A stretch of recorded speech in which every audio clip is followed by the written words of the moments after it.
Claro, y uno se pregunta si no se deberían estar revisando permanentemente los protocolos, pero esa es una de muchas preguntas que uno puede tener en torno a un caso que de verdad, por donde se le mire, parece bastante escandaloso. Pero para poder entender la magnitud de lo que estamos viviendo, vamos a conversar con Sebastián Chaguán, fiscal nacional, que está con nosotros. ¿Cómo le va? Bienvenido. Muchas gracias por estar en Mega Noticias. Hola, gracias por la invitación. Su primera apreciación, voy a partir así bien general para después hacerle preguntas que son más bien prácticas para poder entender esto. Pero ¿cuál es la primera apreciación que usted, como observador de este tema, hago la aclaración de que no forma parte de la investigación, pero ¿cómo lo entiende usted?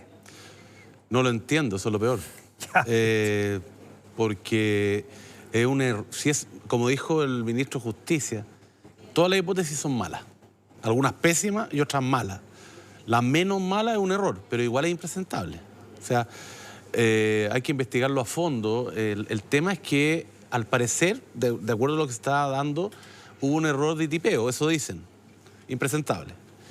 El error de tipeo, si es un mero error, negligencia, descuido, impresentable. Si el error de tipeo es una amenaza, más preocupante. Parece que no. El error de tipeo haya sido una amenaza, pero no creo. No, pero diga que en el fondo, una amenaza al funcionario. Claro, y que por lo tanto el funcionario hizo el error de tipeo a propósito, por lo tanto no es un error. No, claro, se especulaba, claro, pero hay que investigarlo. Y si es... también hay que investigarlo, no creo, pero hay que investigarlo. Si fuera cohecho, una coima, equivócate, terrible. Y demórate un rato en mandar la siguiente actualización. Sí, ahora, el tema es que al parecer hay dos comunicaciones el día 9, o sea, una dispone la jueza dispone la prisión preventiva en audiencia y después se comunica esa prisión preventiva, se corrige, como a las 8:20, 24 de la noche. Y al día siguiente hay dos comunicaciones, una a las 12 del día, 12:10, 12:11 de la mañana, y otra a las 2 y tanto. De las 12 y un poco más, dice, déjenlo en libertad otra vez. Ya, eso. El 10. Claro, vamos a ir al 10 porque son varias comunicaciones. El día 9, después de la audiencia que terminó pasada a las 8 de la noche y que se determina que queda en prisión preventiva, de hecho la misma jueza dice que, o sea, que uno prácticamente tiene que estar persignándose frente a este tipo de personajes, claro. Sí. Determina a través de lo que envía como una comunicación que quede en prisión preventiva en la cárcel que está ahí pegadito al Centro de Justicia. Y al rato después se da cuenta de que por ese error de tipeo, que no sabemos si fue un error involuntario o eventualmente que se haya generado a propósito por alguna razón, se determina la libertad para luego mandar una tercera comunicación. Ahí es donde yo tengo una duda, que probablemente la tienen mucho. ¿No era más fácil decir, voy a mandar una corrección, pero tener que mandar una segunda comunicación para dejarlo en libertad, para luego una tercera para que vuelva a quedar en prisión preventiva? Como que a uno no le calza eso. No, pues si no calza, si eso es un error y por eso grave. Lo que pasa es que la jueza no está encargada de tipear, descártenlo. La jueza dictó la resolución verbalmente en la audiencia. Claro, y es queda en audio y alguien tipea, ¿no es cierto? Entonces, lo que sí, cuando se corrige lo que ella resuelve, que quedó en una resolución, ¿qué pasa? Decreta la prisión preventiva y dice, comuníquese a Gendarmería, se comunica mediante un oficio. Ese oficio que dispone el ingreso, lo firma un juez, normalmente el que lo decretó en la misma audiencia. Obvio. Ya, lo firmaron. Y después alguien le dijo a la jueza, porque la jueza no se dio cuenta del error de tipeo, porque ella no lo tipeó. Alguien le dijo, sabe que está malo, hay que cambiarlo. O a lo mejor la jueza le dijo, oye, está mal el apellido, arréglelo. Pero después firman, y ahí firma electrónicamente una resolución que, como correctamente dijo el fiscal regional, la única resolución que se dictó después de una audiencia fue la primera. Sí, pero después una corrección. Dice, claro, oye, hay un error en el apellido. Es que yo lo voy a contar bien simple. Si yo mando un correo con la pauta del noticiero y me doy cuenta que hay un error en la pauta, yo mando automáticamente la siguiente pauta y digo, anulen la pauta anterior, quédense con esta. Porque aquí hubo 3 y no 2 correos o 2 comunicaciones, por decirlo así. Porque hay una entremedio que es la que lo deja en libertad. Claro, lo que pasa es que al parecer hay 4. Eso es lo peor. Están repitiendo, porque una cosa es la resolución misma y otra que se la manden por correo. Porque la resolución va con firma electrónica. Claro. Y si yo meto el código de la firma electrónica, me conduce a esta firma de la magistrado Rodríguez y es válida, ¿no es cierto? Y tiene un código QR abajo. Entonces, primero hubo una resolución que dispone la prisión, después corrigen con firma electrónica y disponen la libertad. Y eso no debería en ningún momento ir ahí. Debería haber dicho, corrija el error. En ningún momento se dispone la libertad. ¿Me explico, no? Sí. Entonces, ahí no solamente hay un error de tipeo, hay una frase adicional que no corresponde. Ya. Vamos Hablamos de lo que ocurrió el día 9, ¿no? Y esta determinación de que quedara en prisión preventiva, luego la corrección porque había un error de tipeo y que aparentemente nadie lo leyó. Pero usted me mencionó también al día siguiente, al mediodía, que es cuando sale finalmente este sujeto de la cárcel. ¿Qué es lo que pasa? Y eso es ya el 10 de julio. Sí, lo que ocurre, según tengo entendido, sale a las 6 de la tarde. Pero la orden de libertad, que la repiten, porque ya había un error el día anterior, es a las 12 del día, 12, 11 minutos, según salían en varios medios de comunicación. Y como a las 2:15, 2:14, por ahí, de la tarde, le dicen, oye, está equivocado, no lo dejen en libertad. Ya, todo absolutamente impresentable. Además, ya llevábamos hartas horas porque veníamos desde el día anterior. Claro. Entonces, al parecer, Gendarmería ve esa orden de libertad y lo deja en libertad, no ve la otra. Ahí hay que investigarlo porque no sabemos si le llegó bien la segunda, si el funcionario que recibió la orden de libertad es el mismo que estaba frente al computador, digamos, a las 2:15. ¿Eso llega por correo electrónico? Sí, pero con la resolución adjunta. Ahora, lo que dijo la magistrada Rodríguez es verdad, porque mencionó una cabo. ¿Qué cabo? La cabo de Gendarmería que está en el tribunal, porque cada tribunal tiene resguardo de Gendarmería. Sí. Y ella dice que le entregaron las órdenes, además, físicamente, de prisión a la cabo que está en el tribunal. Porque la jueza dice, mi labor quedó terminada cuando yo ordené la prisión de este tipo. El día 9 en la tarde. Entonces, eso es plausible, digamos. O sea, puede que el error no sea de ella, sino de quienes trabajan en el juzgado. Absolutamente. Ahora, el problema es que... Más lo que ocurre en la cárcel propiamente tal, que alguien no leyó un papel. Claro, pero lo que ocurre también es que la orden de libertad errónea, o sea, la que corrige el nombre y deja en libertad, tiene la firma electrónica de ella. Entonces, tiene toda la razón. No se adoptó una resolución en la audiencia, que es como se adoptan las resoluciones para dejarle en libertad o para meter a la cárcel, digamos. Lo que pasa es que probablemente a más de algún televidente en este momento se está haciendo la misma pregunta. Si esto funciona permanentemente así, comunicaciones electrónicas, papeles van, papeles vienen, son de dimensiones completamente diferentes, pero tienen más o menos la misma génesis, ¿no? Porque son de consecuencias totalmente distintas, pero... Cuando se cuestionaba que el CHOA mandó por fax el aviso de que venía un tsunami, también había un cuestionamiento de por qué este tipo de comunicaciones y no se hace directamente por teléfono, a la antigua. Llamar y decir, ojo, vamos a tener que corregir la resolución de prisión preventiva, así es que atentos con esto porque les va a llegar una nueva. ¿Por qué no se hizo de esa manera? Que es el mismo cuestionamiento que surgió. Insisto, con dimensiones y alcances diferentes, pero la génesis tiene que ver también con una forma de comunicación. Mira, hoy día en la tarde una colega tuya me entrevistó por este mismo tema. Y yo le dije que me parecía que en este caso de causas, porque el sistema se manda la resolución vía interconexión, están interconectados por correo, qué sé yo, y la resolución con firma electrónica, para que sea, porque es como que la está firmando la jueza delante. Obvio. Pero en este tipo de causa, cuando hay crimen organizado de esta calaña, de este nivel, como el Tren de Aragua, o causa importante, o corrupción en las fundaciones, que son causas muy importantes, debería haber una marca informática. Oye, ¿saben qué? Esta causa tiene doble chequeo.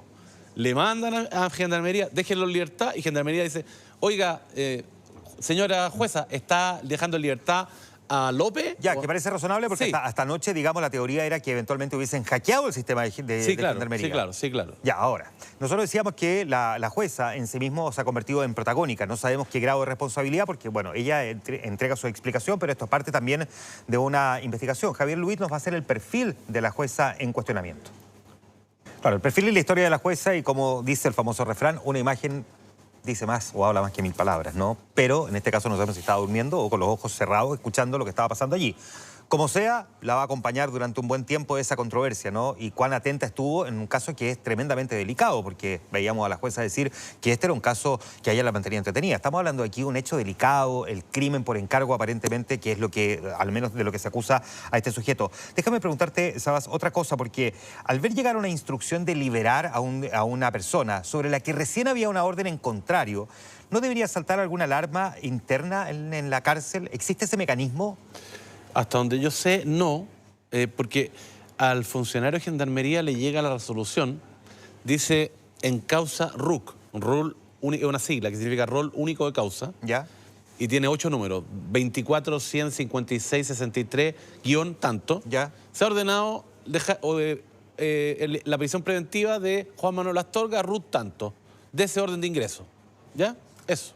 Claro, pero que llegue tan pocos minutos después una orden en contrario... Sí, pero es que debe haber llegado varias entre medio. Eso es lo que te quiero decir, porque y varias resoluciones de tribunales porque están constantemente dejando en libertad u ordenando la prisión preventiva, porque aquí a Gendarmería le llegan dos tipos de órdenes, básicamente, en esta materia, digamos. La prisión preventiva o la liberación, porque las otras cautelares son arrestos domiciliarios, etcétera, se las comunican a Carabineros o a la PDI excepcionalmente. No tienen que ver con lo que ocurre al interior del recinto. Claro, y las otras son resoluciones que le llegan a Gendarmería, por ejemplo, oye, deje sin efecto el castigo que se le aplicó al condenado tanto porque el juez, otras cosas. Pero acá le llega no estoy exonerando a nadie de responsabilidad, hay que investigarlo, pero me parece que le llega una orden con un número de causa que tiene cientos, no se lo saben, con un nombre. Y si el juez me dice a mí, soy gendarme, me dice, deje en libertad a este tipo, tiene firma electrónica, yo meto el código, sale la firma electrónica, yo lo dejo en libertad. Ahora, el tema es que le dieron 2 órdenes con diferencia de 2 horas.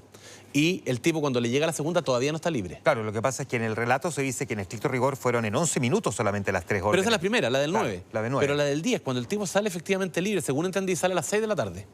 Hay una a las 12, 11 minutos y otra a las 2 y cuarto. Que además sale, pero sale 4 horas después. Ahora, esta es otra pregunta que probablemente más de algunos se debe estar haciendo.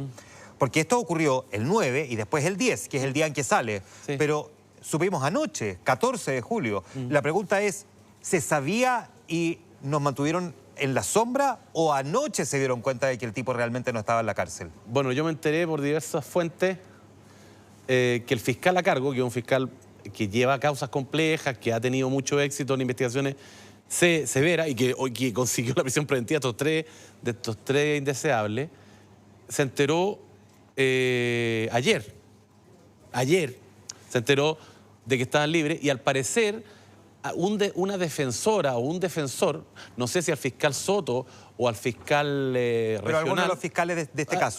Claro, que el regional es el jefe de la zona occidente. Le dijo, oye, está en libertad Ferrer o Osmar.